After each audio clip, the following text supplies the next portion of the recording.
بسم الله. نبدأ درس النهاردة. درس النهاردة عن معادلة مهمة أوي اسمها في لوك اب. المعادلة دي بتعمل ايه؟ دي معادلة بحث. ان انا لو عندي هنا في جدول فيه بيانات كتير قوي وعايز ادور على حاجة معينة فيه، يعني مثلا عندي هنا جدول فيه اكواد واسماء موظفين معينين، عايز هنا لما اكتب كود الموظف ده يظهر لي اسمه. بعمل ايه؟ بعمل يساوي في لوك اب، يا اما اتك على المعادله اللي هتظهر لي دي مرتين، يا اما اكمل وافتح القوس، وبعدين بفتح هنا عشان ابقى شايف هو عايزني اعمل ايه. اول حاجه بيقول لي look up value، اللي هو عايز تدور بمعلومات ايه؟ عايز ادور بمعلومات الكود اللي انا هكتبه هنا، اعلم على الخليه.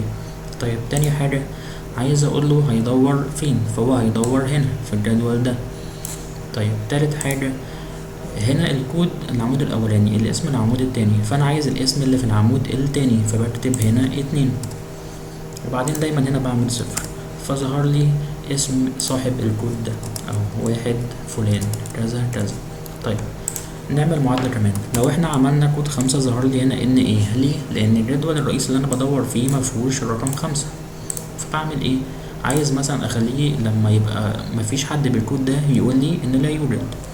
باجي هنا بعد يساوي اعمل اف ايرور، واجي هنا في الاخر بعمل كوما، وبين علامات تنصيص بكتب النص اللي انا عايزه يظهر لي، مثلا لا يوجد، واقفل علامات التنصيص بشيفت طا، وبعدين اعمل